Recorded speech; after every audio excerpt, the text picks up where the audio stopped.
आइए एक पल के लिए 19वीं सदी के आखिर की किसी फैक्ट्री की कल्पना करते हैं। चारों तरफ शोर, मशीनरी का धुआं और भयंकर अव्यवस्था।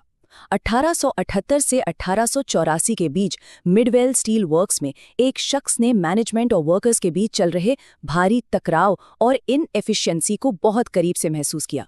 ये शख्स थे फ्रेडरिक विंसलो टेलर।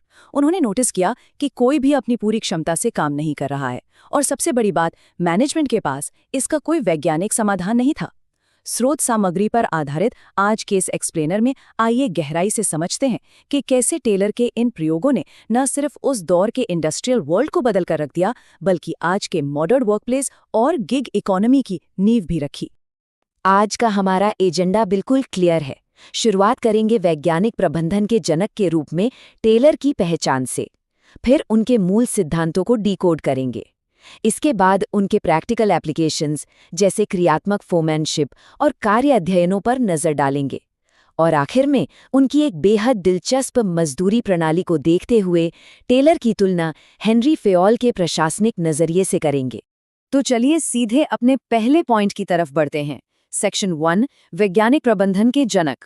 टेलर ने सबसे पहला काम ये किया कि उन्होंने रूल ऑफ थंब यानी सिर्फ अंदाजे या तुक्केबाजी से काम करने के तरीके को पूरी तरह से खारिज कर दिया। उनका बड़ा साफ मानना था कि मैनेजमेंट कोई अटकलबाजी का खेल नहीं है। प्रबंधकों को एग्जैक्टली पता होना चाहिए कि उन्हें कर्मचारियों से क्या चाहिए और उसे हासिल करने का सबसे सस्ता और बेहतरीन तरीका क्या है। सोचिए उस दौर में ये कितना बड़ा शिफ्ट था।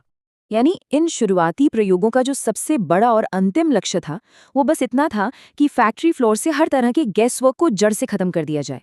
कोई भी काम सिर्फ किसी की राय पर नहीं, बल्कि सॉलिड फैक्ट्स और साइंटिफिक जांच पर आधारित होना चाहिए। आगे बढ़ते हैं सेक्शन 2 की तरफ, मूल सिद्धांत। आखिर ये पूरा सिस्टम किन चीजों पर टिका है? टेलर का ये पूरा फ्रेमवर्क इन 5 मजबूत पिलर्स पर खड़ा है। सबसे पहला, हर काम में विज्ञान का इस्तेमाल। दूसरा और चौथा पॉइंट एक दूसरे से जुड़े हैं। मैनेजमेंट और वर्कर्स को एक दूसरे से लड़ना नहीं है, बल्कि एक टीम की तरह सहयोग करना है। और सबसे अहम बात, वर्कर्स को उनकी क्षमता के हिसाब से साइंटिफिक तरीके से चुना जाना चाहिए, ताकि वे अपना मैक्सिमम आउटपुट दे सकें और उनका खुद का भी विकास हो। यहीं पर एंट्री होती है मानसिक क्रांति या मेंटल रेवोल्यूशन की।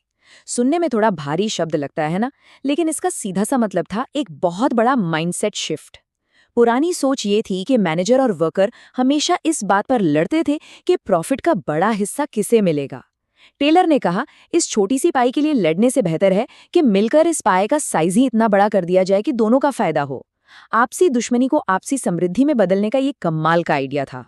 अब थ्योरी से निकलकर प्रैक्टिकल दुनिया में आते हैं। सेक्शन 3, क्रियात्मक फोमैनशिप यानी फंक्शनल फोमैनशिप। जरा सोचिए, एक वर्कर के ऊपर काम करवाने वाले 8 अलग अलग बॉस। सुनने में किसी बुरे सपने जैसा लग सकता है, लेकिन टेलर का लॉजिक बहुत क्लियर था। उन्होंने काम को 2 हिस्सों में बांट दिया, प्लानिंग यानी सोचना और एग्जीक्यूशन यानी करना। फैक्ट्री मैनेजर के नीचे 8 एक्सपर्ट्स बिठाए गए। 4 क्लर्क जो सिर्फ प्लानिंग देखते थे, जैसे काम का रूट क्या होगा, टाइम कितना लगेगा, और 4 बॉस जो सीधे फ्लोर पर काम करवाते थे, जैसे स्पीड चेक करना, मशीन की मरम्मत देखना। मकसद सिर्फ एक था, काम की क्वालिटी में कोई कॉम्प्रोमाइज नहीं होना चाहिए।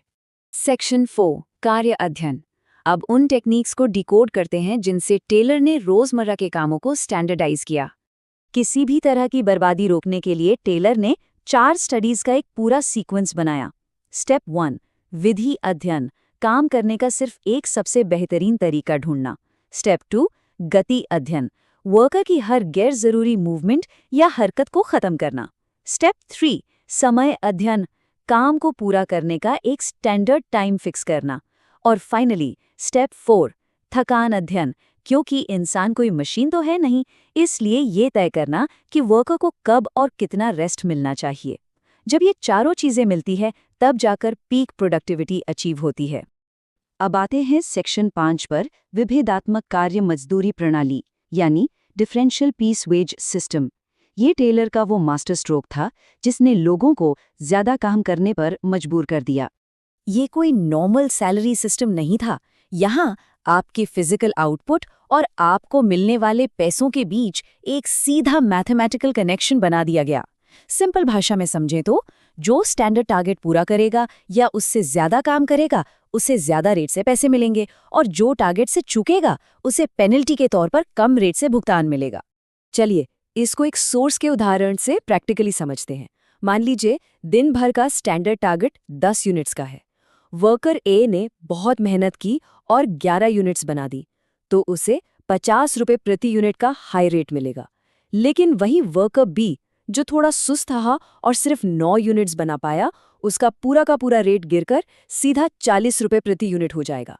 और इसका फाइनल रिजल्ट देखिए, वर्कर ए अपने घर ले जाता है 550 रुपये, जबकि वर्कर बी को मिलते हैं सिर्फ 360 रुपये। सिर्फ 2 यूनिट के फर्क ने कमाई में इतना बड़ा गैप पैदा कर दिया। जाहिर सी बात है, जब बात सीधे जेब पर आती है तो कोई भी वर्कर इतने बड़े नुकसान को बर्दाश्त नहीं करना चाहेगा और अगली बार अपना आउटपुट बढ़ाने की पूरी कोशिश करेगा। और अब हम आ गए हैं अपने आखिरी हिस्से पर, सेक्शन 6, टेलर बनाम फयोल। आइए नजरिए को थोड़ा जूम आउट करते हैं। मैनेजमेंट की दुनिया के ये दोनों ही दिग्गज एफिशिएंसी को मैक्सिमाइज करना चाहते थे, लेकिन दिलचस्प बात यह है कि अपनी मंजिल तक पहुंचने के लिए इन दोनों ने जो रास्ते चुने वो एक दूसरे से बिल्कुल अलग थे। अगर इस डेटा को न्यूट्रल होकर एनालाइज किया जाए तो साफ दिखता है कि टेलर एक साइंटिस्ट की तरह काम कर रहे थे। उनका पूरा फोकस एकदम ग्राउंड लेवल पर, फैक्ट्री के फ्लोर पर था। उनकी टेक्निक्स बहुत ही स्पेसिफिक सिचुएशंस के लिए थीं। वहीं दूसरी ओर हेनरी फेयोल एक प्रोफेशनल की तरह सोच रहे थे। उनका विजन टॉप लेवल एडमिनिस्ट्रेशन पर था और उनके रूल्स यूनिवर्सली अप्लाई किए जा सकते थे। जहां टेलर ने एक वर्कर पर 8 बॉस बिठाकर यूनिटी ऑफ कमांड को तोड़ दिया, वहीं फेयोल ने सख्ती से एक वर्कर एक बॉस का नियम माना। फेयोल ने इंसानी पहलुओं जैसे इक्वालिटी और स्टेबिलिटी को भी ज्यादा तवज्जो दी, जबकि टेलर के लिए प्रोडक्शन ही सब कुछ था।